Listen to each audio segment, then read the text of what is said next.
predicar o iba a seguir en la línea de lo que Dios me había dado esta mañana, pero sentí de Dios de dejar la otra palabra para después y seguir con la palabra, porque me di cuenta que el Señor tenía algo con este tema, porque esta mañana muchas personas me hablaron y me dijeron que estábamos recibiendo una dirección del Señor muy particular.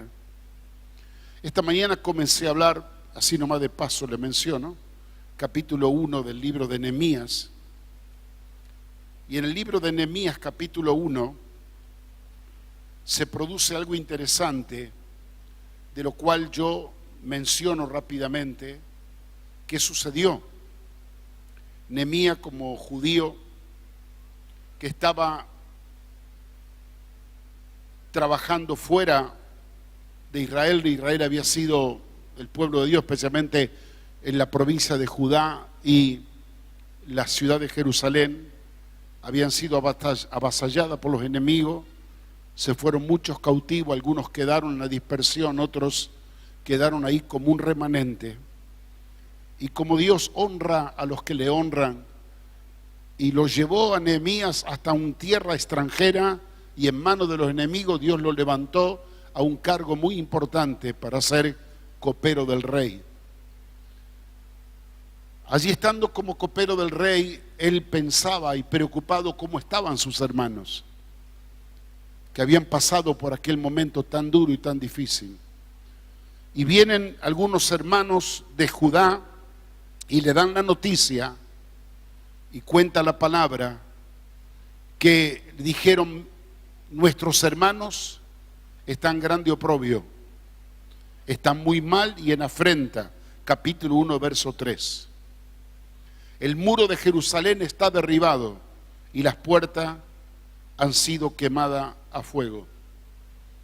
Nehemías dijo que cuando oyó estas palabras se angustió en gran manera, se sentó y comenzó a llorar, hizo duelo y comenzó a buscar de Dios una palabra. Y yo rápidamente menciono dos o tres cosas que dije del capítulo 1. La primera cosa que hizo Nehemías fue manifestar una gran sensibilidad por el problema ajeno, o en este caso el problema de sus hermanos. Hoy tuvimos un acto muy lindo de oración esta mañana por Venezuela, con los hermanos venezolanos y la bandera, por toda la situación que está viviendo nuestros hermanos en Venezuela. Y hablamos que cuando el Espíritu de Dios está en nuestro corazón, produce en nosotros una sensibilidad que, aunque nosotros estamos bien, no podemos estar ajeno al problema de nuestros hermanos. Nehemías estaba bien en un puesto jerárquico, en una tierra de abundancia, pero sus hermanos, su ciudad santa de Jerusalén, estaban en oprobio, en ruina, en dolor, los muros derribados. El testimonio de Dios estaba siendo pisoteado por el enemigo. Dice que él lloró angustiado, se afligió, participó de un luto personal y comenzó a buscar de Dios. Dijimos que la sensibilidad fue la primera cosa que él manifestó y dijo: a mí me importa el problema de mis hermanos, aunque yo estoy bien, pero si mi hermano está mal, yo estoy mal. Y en la oración él hace y declara algunas cosas favorables que tienen que ver con la visión nuestra de nuestra restauración. La primera cosa que le dice a Dios en oración, y a mí me llamó la atención, que no inculpa a Dios o no culpa a Dios de los problemas, como a veces hacemos nosotros los humanos. Rápidamente echamos la culpa a alguien que es el causante de los problemas que nosotros pasamos. Aún la ruina de nuestro hogar, de nuestra familia, de nuestro negocio, de nuestros hijos, de nuestro matrimonio, siempre alguien tiene la culpa. Pero Nehemías se paró delante de Dios, dice la palabra, el Dios de los cielos, grande y poderoso, y cuando oró, dijo estas palabras: te ruego, Dios de los cielos, fuerte, grande y temible, versículo 5, que guarda el pacto y la misericordia a los que te aman y guardan tus mandamientos. Ahora está atento al oído, tu oído a la oración de tu siervo y tus ojos abiertos, que yo hago delante de ti de día y de noche, en favor de los hijos de Israel tu siervo. Y dijo él, y confieso los pecados de los hijos de Israel que hemos cometido contra ti. Sí, yo y mi casa, de la casa de mi padre, hemos pecado. En extremo nos hemos corrompido contra ti. La primera cosa que hace tras la sensibilidad manifiesta es reconocer la culpabilidad. Jerusalén estaba destruida, los muros caídos, sus puertas quemadas a fuego, mal y oprobio en los hijos de Israel, pero dijo, los culpables somos nosotros, nuestra casa, nuestros padres, nuestra familia, nosotros hemos pecado, en gran manera nos hemos corrompido y somos responsables del dolor y del fracaso de nuestro pueblo. Una cosa interesante que hizo Nehemías. Pero luego de esto, él comienza a apelar a las palabras y a las promesas de Dios. Dice el versículo siguiente en el capítulo 1, verso 8, dice, acuérdate ahora de la palabra que dijiste a Moisés tu siervo, diciendo, si vosotros pecareis, yo dispersaré por los pueblos. Pero si os volviereis a mí y guardareis mis mandamientos y los pusiereis por obra, aunque vuestra dispersión fuere hasta el extremo de los cielos, de allí los recogeré y los traeré al lugar que he escogido para hacer habitar allí mi nombre. Si él sabía que el pecado lo había dispersado, que el pecado lo había echado a distintos lugares, estaban padeciendo la afrenta, el dolor y la vergüenza, y lo estaba asumiendo realmente como un problema porque ellos habían fallado. Pero él se acordó de la promesa de Dios. Pero tú dijiste también, Señor, no solo que si pecábamos nos iba a desparramar por la tierra entera hasta los confines de la tierra, también dijiste que si nos volvíamos a ti de todo corazón, en arrepentimiento genuino, y si pidiéramos perdón por nuestros errores y pecados, tú nos ibas a recoger de los confines de la tierra y nos iba a traer a la ciudad de nuestro destino. ¿Qué hizo Nehemías? Apeló a la promesa de Dios. Él dijo, estamos mal, estamos en ruina. Por desobediencia el diablo nos tiró en este rincón y en este estado miserable. Pero este no es el plan de Dios. Este no es el destino de Dios para nuestra vida. Dios ha marcado un proyecto de vida para mí y para nosotros y para mi pueblo. Y ahí tenemos que volver. Aunque nos caímos, nos vamos a levantar. Aunque fracasamos, nos vamos a restaurar. Aunque el diablo nos derribó,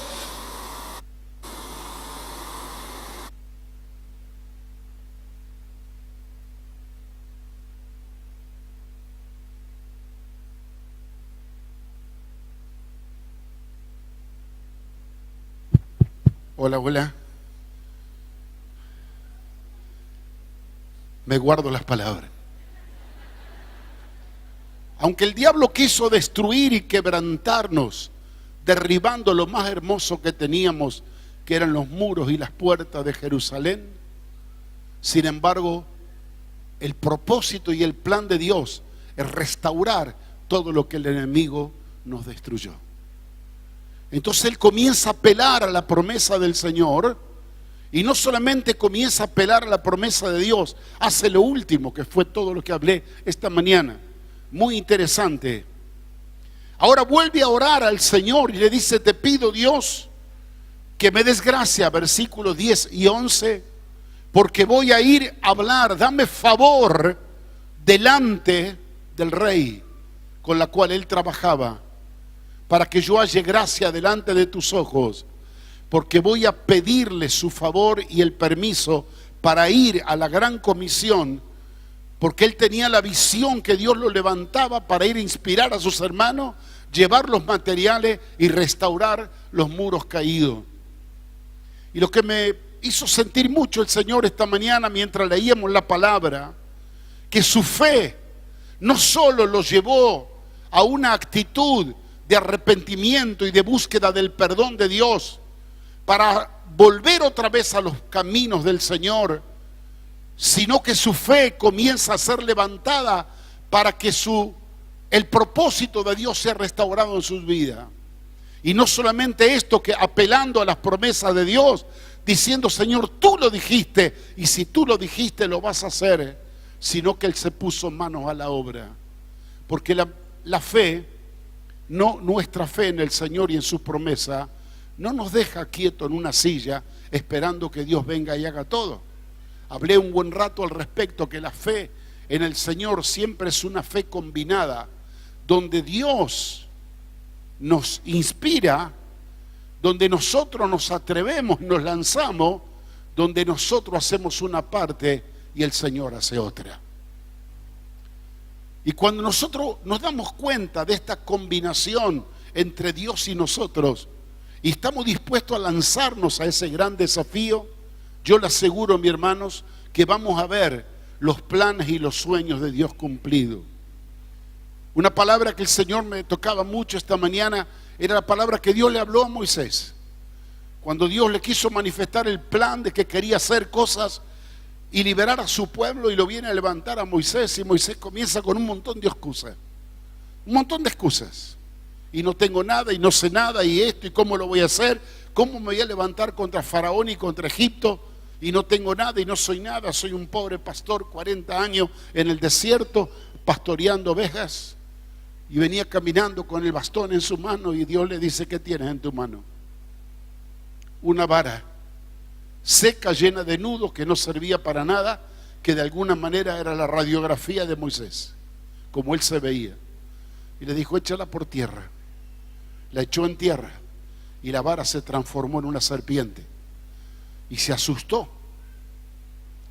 Yo creo que más que el susto de la vara, se asustó que frente a él estaba un Dios que podía dar vida a los muertos, que podía tomar una cosa inerte, sin vida, y llenarla de vida sobrenatural de Dios. Y ahora le dice Dios: tómala de la cola, de la punta, de la cola a la serpiente. Y era muy bravo esa serpiente, terrible tomarla de la cola, pero Dios quería demostrarle la autoridad que Dios le daba a él en su llamado. Y lo toma de la cola, y en el momento que lo toma de la cola, se transforma otra vez en un palo seco. ¿Qué tienes en tu mano, Moisés? Con lo poco o lo nada que tú parezca que tienes, yo estoy listo para liberar al pueblo. Hoy nosotros estamos en una situación semejante. Estamos mirando nuestro estado y podríamos escribir un libro de toda nuestra ruina. Fracasos familiares, fracasos matrimoniales, fracaso con nuestros hijos, fracaso con nuestra empresa. Todo comenzó a sucumbir. Venimos a Dios y lo único que nos atrevemos a decirle a Dios: ayúdame, bendecime, a ver si me levantás, si va a hacer esto, hacer lo otro. Y casi hacemos una oración de descargo o de descanso, que Dios haga el resto de las cosas. Este hombre de Dios no solo que conmovió, no solo que tomó responsabilidad de que el mal era culpable, tanto él como su pueblo, sino que directamente él se levantó delante de Dios y lo desafió a Dios por la fe. Tu palabra dice que si nosotros nos movemos en arrepentimiento, tú te vas a levantar para traernos. De alguna palabra vas a restaurar nuestros errores. Y no solamente eso, su fe iba un paso más adelante. Estoy listo a poner el pecho e ir adelante y creer que tú me vas a abrir las puertas. Me la voy a jugar con el rey, aún con mi vida, me la voy a jugar, y yo sé que voy a encontrar el favor tuyo en la vida del rey para salir en esta comisión de ir a restaurar los muros de Jerusalén. Nos quedamos detenidos en este punto cuando entramos en el capítulo 4. Llega Nehemías y comienza a ver la destrucción, y él todavía estaba parado en su propia fe. No se desalentó al ver una ruina, un dolor tan grande, no se desalentó, sino todo por el contrario, se animó en la fe para poder seguir adelante con este gran cometido. Pero decíamos esta mañana algo interesante, algunos principios que se van dando en la vida nuestra cristiana que tenemos que tenerlos en cuenta, que pasa en todo lo que tiene que tener la vida de Dios. Nehemías venía con un plan de Dios, con un propósito divino, y venía con los planos de Dios para poder volver a hacer lo que Dios le había mandado. Pero cuando llega, lo primero que se encuentra, capítulo 4, versículo 1, con quien recibe la información de lo que él iba a hacer, no eran sus hermanos los judíos, sino Sanbalat, enemigo de Dios. Cuando oye Sanbalat que nosotros edificamos el muro, se enojó y se enfureció en gran manera e hizo escarnio a los judíos. Este texto lo levanté como un principio espiritual, que cada vez que nosotros nos determinamos a levantar y restaurar lo que el enemigo ha destruido por nuestra desobediencia, tal vez por nuestra negligencia, pero hemos tomado conciencia, nos hemos arrepentido, nos hemos levantado en fe, le hemos creído a Dios que Dios puede volver a hacerlo de nuevo, y nosotros nos entusiasmamos para marchar. A veces somos sorprendidos que los primeros que se levantan son los enemigos, los Sanbalat y los Tobías. ¿Por qué se levantan ellos?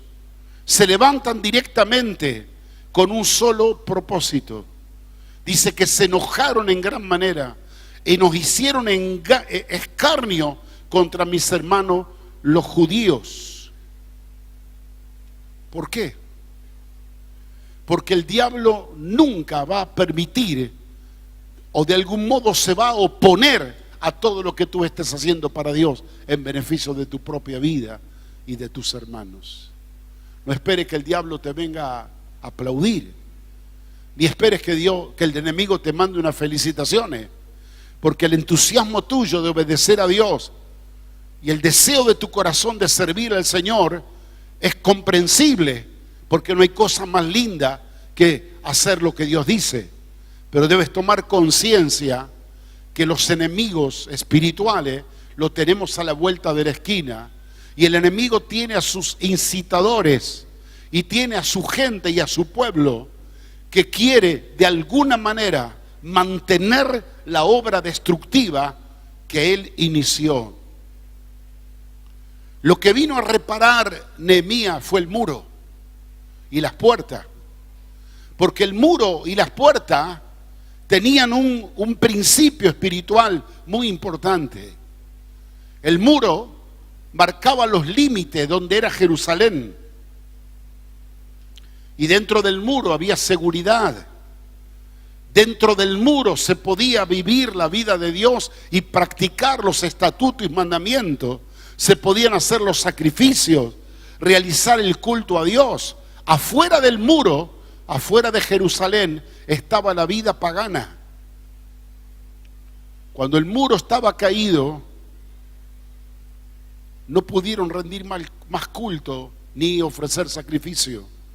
Cuando el muro se cayó, los enemigos se metieron dentro del territorio del pueblo de Dios. Se confundieron las lenguas, se confundieron las tradiciones, se confundieron las costumbres y los hábitos, y todo era lo mismo.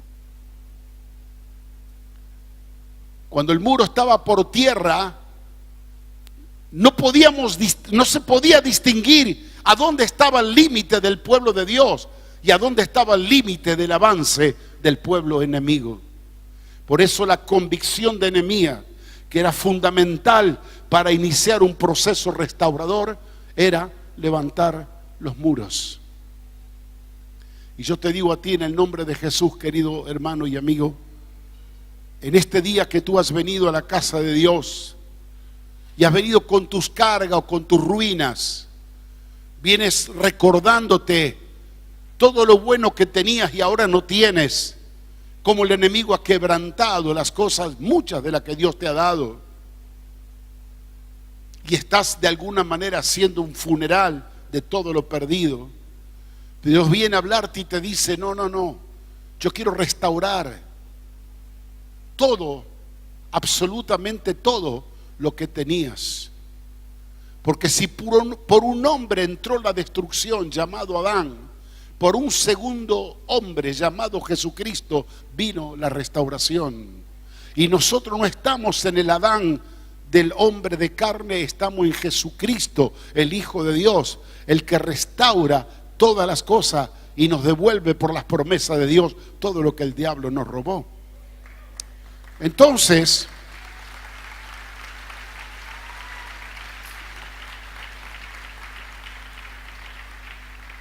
tenemos que estar convencidos de qué vale si Dios me devuelve todo y yo no tengo los muros levantados.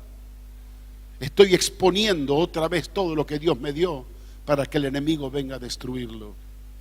Lo importante es ir a trabajo no de Dios, sino trabajo de los hombres, Nehemías y el pueblo. Volver a levantar los muros y decirle al enemigo, hasta aquí te vas a mover. Este es el límite. Pero mirando del muro para adentro, iban a ver a una Jerusalén santa, donde el Señor iba a reinar entre ellos. Hoy se había perdido todo. Así que se levantan Sanbalat, enemigo de Dios, y la palabra que dice la Biblia, comenzaron a enfurecerse y a manifestarse en gran manera, haciendo escarnio contra los judíos. ¿Y cuál era la palabra que manifestaban negativamente? Verso 2, la segunda parte. ¿Qué hacen estos débiles judíos? ¿Se les permitirá volver a ofrecer sus sacrificios? ¿Qué se creen? ¿Que van a volver a levantarlo esto en un día? Y el verso 3 dice, al final, este trabajo que van a hacer los judíos es tan débil que si se sube una zorra arriba del muro se va a derribar.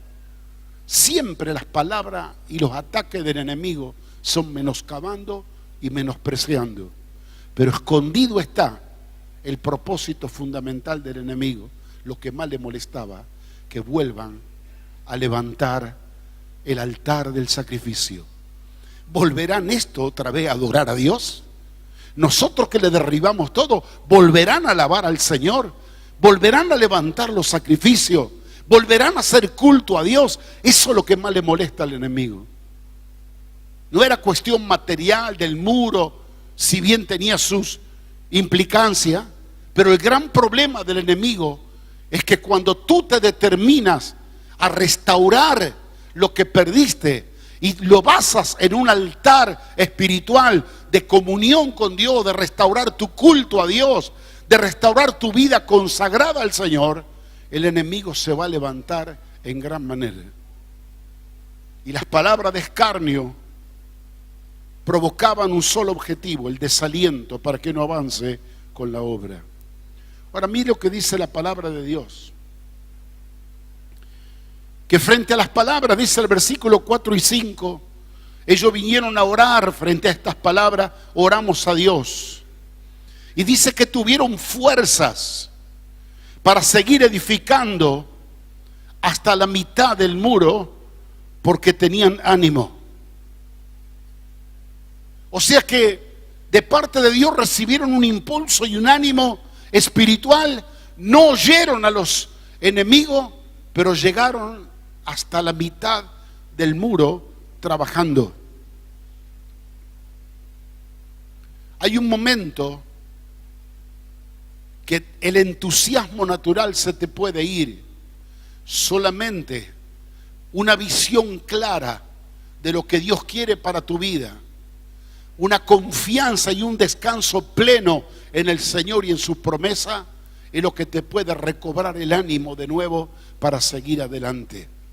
Porque vamos a ver ahora una de las estrategias del enemigo a dónde iba.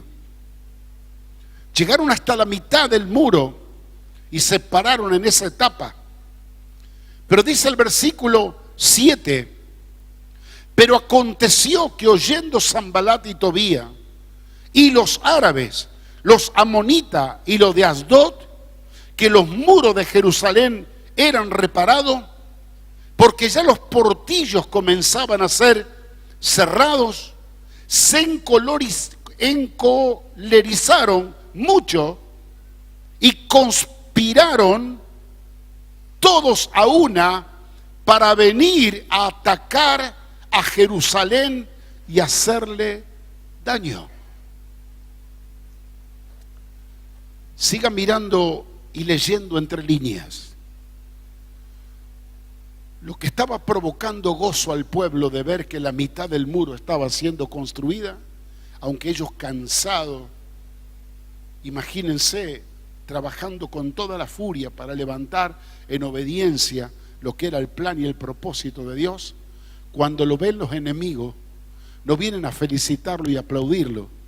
Dice que se enojan en gran manera, pero ahora no eran solo Sanbalat y Tobías, ahora se levantaron otros más, los amonitas, los de Asdod y los árabes.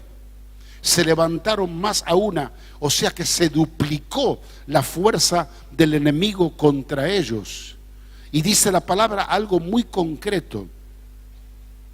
Conspiraron, dice el versículo 8, todos a una para venir y atacar a Jerusalén y hacerle daño. No solo se enojaron en gran manera, sino que prepararon un plan contra Jerusalén y venir y hacerle daño. Y los diablos se iban uniendo cada vez más. Porque cuando más la obra de Dios se está viendo manifestada, es cuando más el enemigo se va levantando. Mire, esto no es para darle honra y gloria al enemigo, que ya es un pobre diablo vencido, pero es para que usted tenga entendimiento de cómo se mueve el enemigo frente a la circunstancia, de que usted está caminando, no sea un niño, y cuando usted está haciendo la obra de Dios y se presenta un problema, venga llorando a su habitación y diga: Dios, ¿qué me pasa? ¿O qué te pasa? Mira, me dejaste solo, mira los problemas que tengo, ahora que te estoy sirviendo, que me estoy consagrando a ti, mira los problemas que tengo. Tenés que ser sabio, que este es un contragolpe que el enemigo está haciendo con un propósito, que ahora lo vamos a ver en un minuto. Notamos aquí en estos versículos que los enemigos aumentaron, versículo 7, que se encolerizaron en gran manera, versículo 7, aumentando el odio, que comenzaron a conspirar contra Jerusalén para hacerle daño, versículo 9. Pero dice algo más fuerte, versículo siguiente.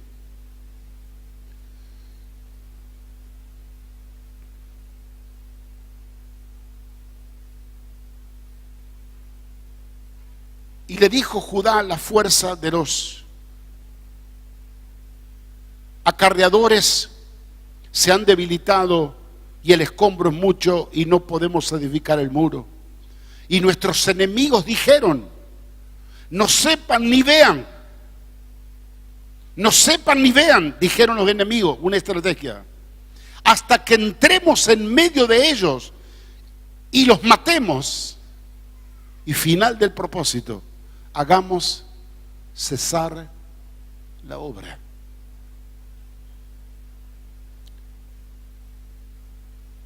El motivo de que querían destruirlo, desanimarlo, matarlo, hacerle daño a Jerusalén y todos los planes perversos que había por delante, era el motivo final: hacerle cesar la obra. Pero ¿qué obra era tan poderosa y tan grande que los tipos estaban tan endiablados y enojados para destruirlo? Si era un muro de material. Pero ese muro de material tenía una gran implicancia y un gran significado espiritual en el mundo espiritual. El enemigo se estaba dando cuenta, la determinación del pueblo de Dios. Se estaba dando cuenta que estaban tomando otra vez la visión de Dios y las promesas de Dios y los sueños y los planes de Dios lo estaban llevando adelante. cómo vieron el enemigo que el propio pueblo de Dios estaba dispuesto a hacerle frente, marcándole los límites con el muro. Dice: diablo, vos te vas a mover afuera, pero hasta los muros es nuestro límite, porque del muro para adentro está la ciudad santa de Jerusalén, y acá adentro está Dios, y aquí se hace su voluntad. El reino de Dios se manifiesta. Esto lo encolorizó de tal manera que dijeron: estamos dispuestos hasta matarlo con tal que acaben la obra. Evidentemente, hermano, es duro y es difícil llevar adelante los planes de Dios. Pero quiero decirte algo: el diablo está dispuesto a hacer cualquier cosa contigo para frenarte, porque no quiere que tú te restaures a los planes de Dios. Él se complace de verte destruido y hacer de ti una montaña de escombros. Pero en la mente y el corazón de Dios no hay escombro. Hay un templo levantado para su gloria. Hay una vida de bendición para el futuro. Tú sabes que si abandonas y bajas los brazos, no solamente los sueños tuyos se pierden, los sueños de tus generaciones futuras.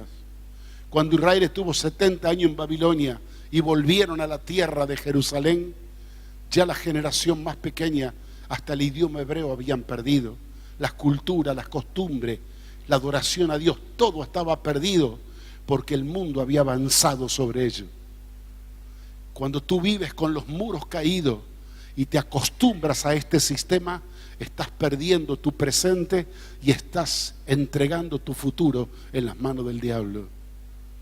Porque tus generaciones no van a saber de que tú eres un hombre con promesa, una mujer con destino, y que Dios tiene planes grandes con tu familia, sueños de Dios.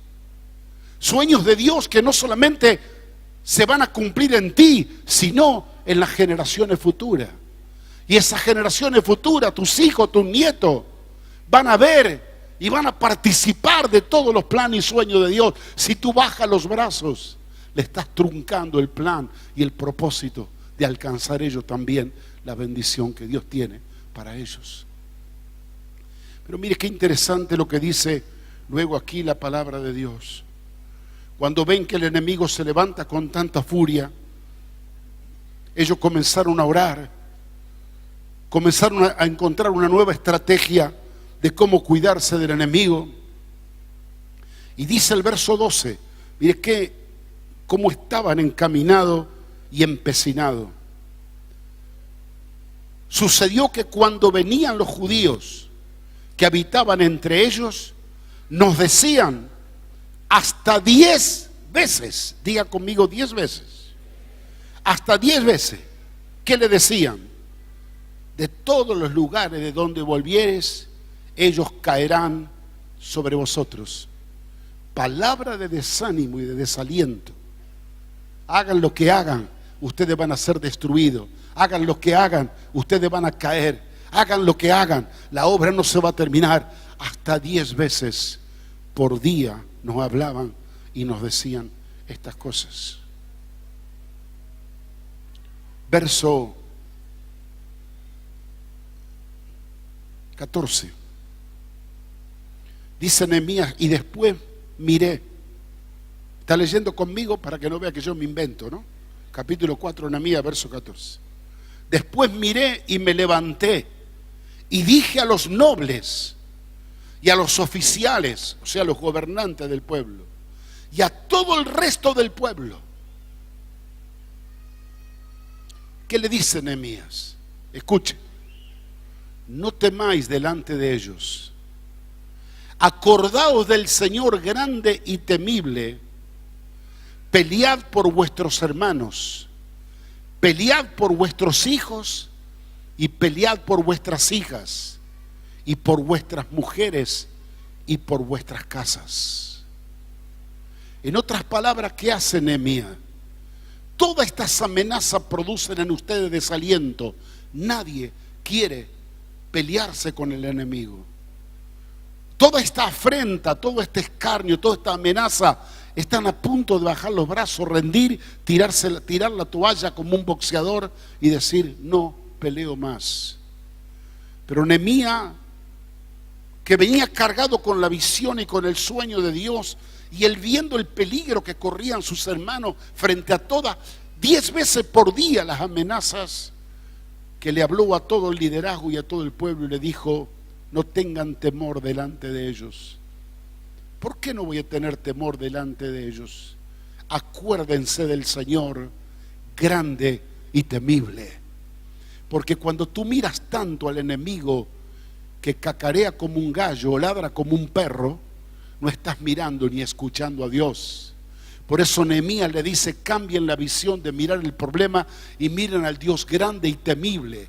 El Dios que los sacó de la tierra de Egipto, el Dios que los sostuvo hasta ahora, el Dios que le dio patria, destino, que le dio un destino de gloria para todos ustedes. No dejen de mirar y de olvidarse quién es el Dios el cual ustedes sirven. Y cuando se den cuenta quién es vuestro Dios, comiencen a pelear y peleen por vuestros hermanos, peleen por vuestros hijos, por vuestras hijas, por vuestras mujeres y por vuestras casas.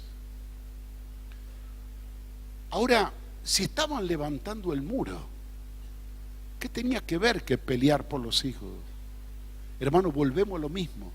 El muro era simplemente una apariencia de lo físico, de la guerra espiritual que se estaba llevando a cabo. Lo que el pueblo de Israel iba a perder iba a ser su generación de mujeres, de hijos, de hermanos. La iba a perder si bajaban los brazos, pero si peleaban, iban a tomar victoria contra el adversario. Si podían terminar la obra, ellos iban a lograr el sueño de Dios. Y dice el versículo 15, y cuando oyeron nuestros enemigos que habíamos entendido, ¿qué cosa habían entendido? Lo que Dios le había hablado y cómo Dios había desbaratado, dice la palabra, el consejo de ellos, nos volvimos todos al muro, cada uno a su tarea particular. ¿Te das cuenta que la fe te motiva? Pero hay algo que te afirma en el propósito de Dios cuando tú te das cuenta, como dijeron ellos, cuando se dieron cuenta el enemigo que yo había entendido. ¿Qué había entendido? ¿Quién es mi Dios? Que Él está conmigo y que mi tarea es pelear por mi generación, pelear por mi familia. No es solo el muro, es pelear por el destino de mis hijos y de mis nietos, es pelear por la generación presente. Vimos que esta verdad de Dios desbarató los planes de ellos porque descubrimos qué planes tenían. Eso nos dio impulso para levantarnos. Habían bajado los brazos y se fueron todos otra vez a seguir levantando el muro. ¿Sabe qué sentía yo hoy muy fuerte esta mañana, hermanos? La iglesia del Señor no es una colonia de carmelita descalza. Nosotros no somos como esas organizaciones eclesiásticas, los santos de los últimos días.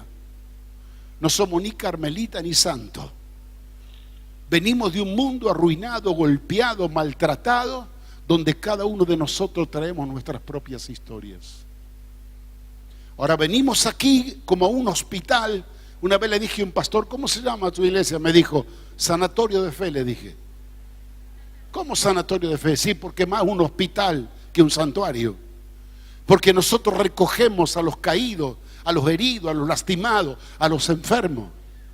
Pero no para curarlos solamente, para ponerlo en pie, para mostrarle cuál es el sueño de Dios para su vida y para decirle, tú no estás aquí para levantarte un poco y mandarte luego al cementerio. Estás aquí para volver a tomar la ruta y la carrera de tu destino y de tu propósito, no solamente para ti, sino para tus generaciones que vienen detrás tuyo.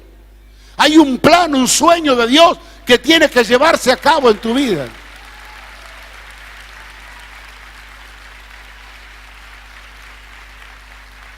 Cuando descubrimos el plan del enemigo contra nosotros, ¿por qué está empecinado que paremos la obra? porque sabe que la obra que estamos haciendo le está causando daño a él.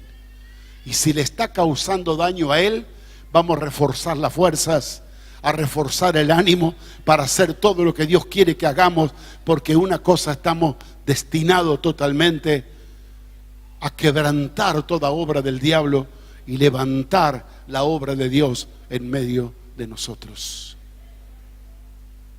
Pero quiero tomar esta palabra de ánimo de Nehemías.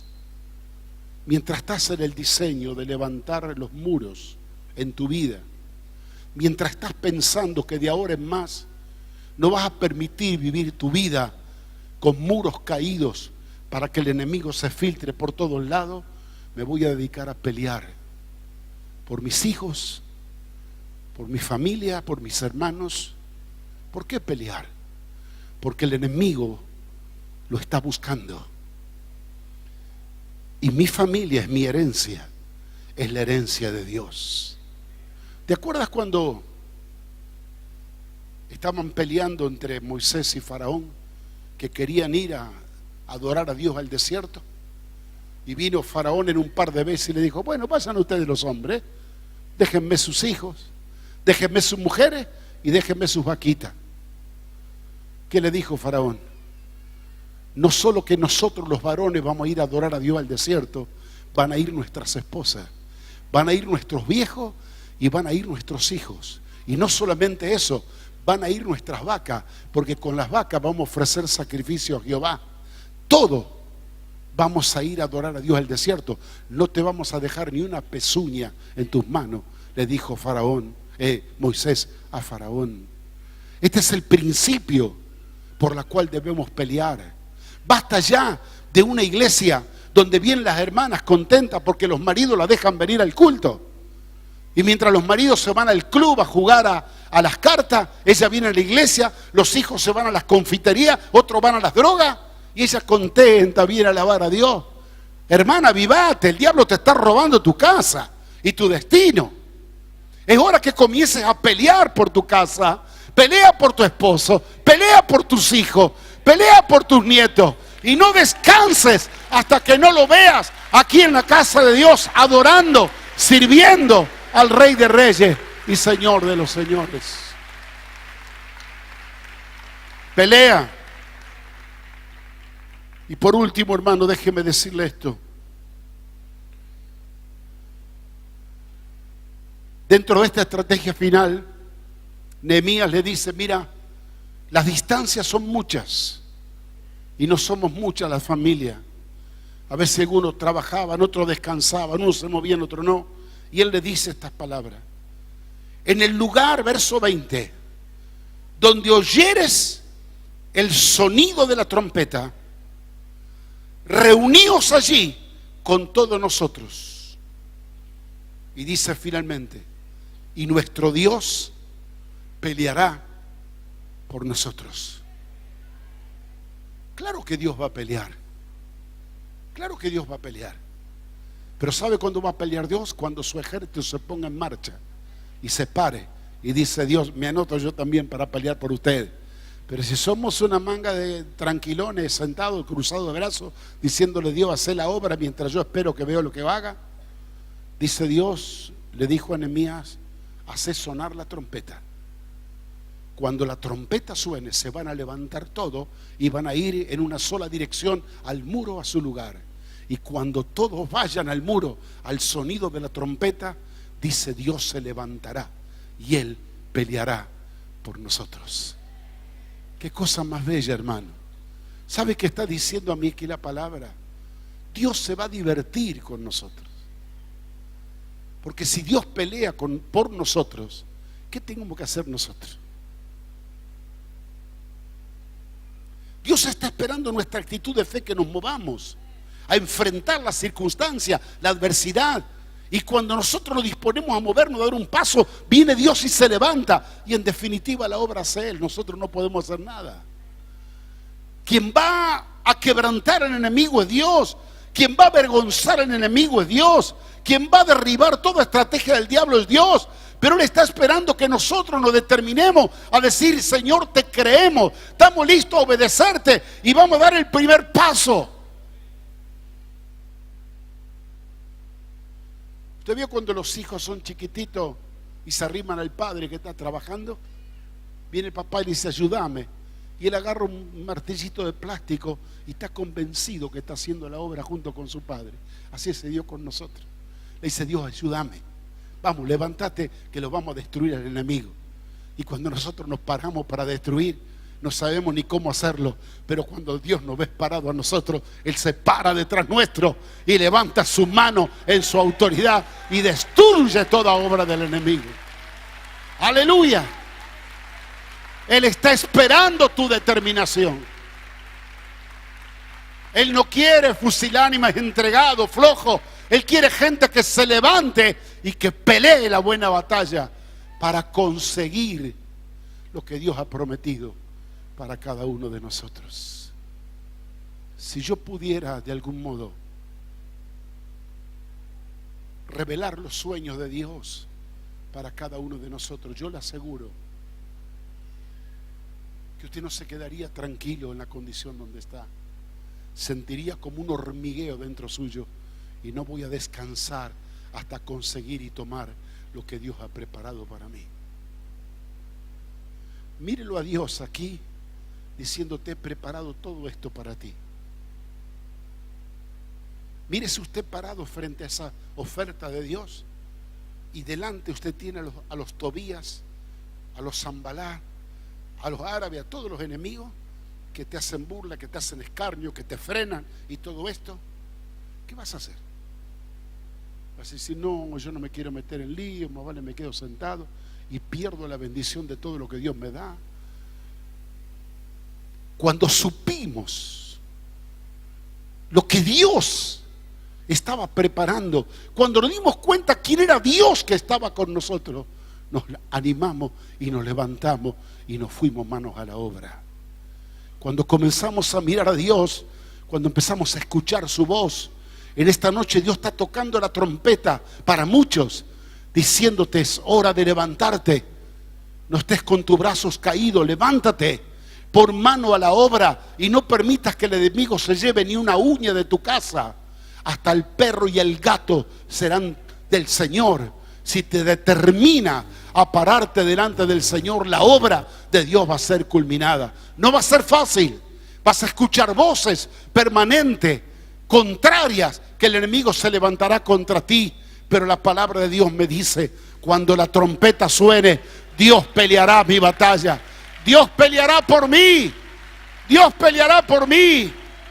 Y si Dios pelea por mí, la victoria es segura.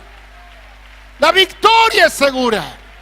En el nombre maravilloso de Jesús. Pongamos de pie, denle un fuerte aplauso al Señor.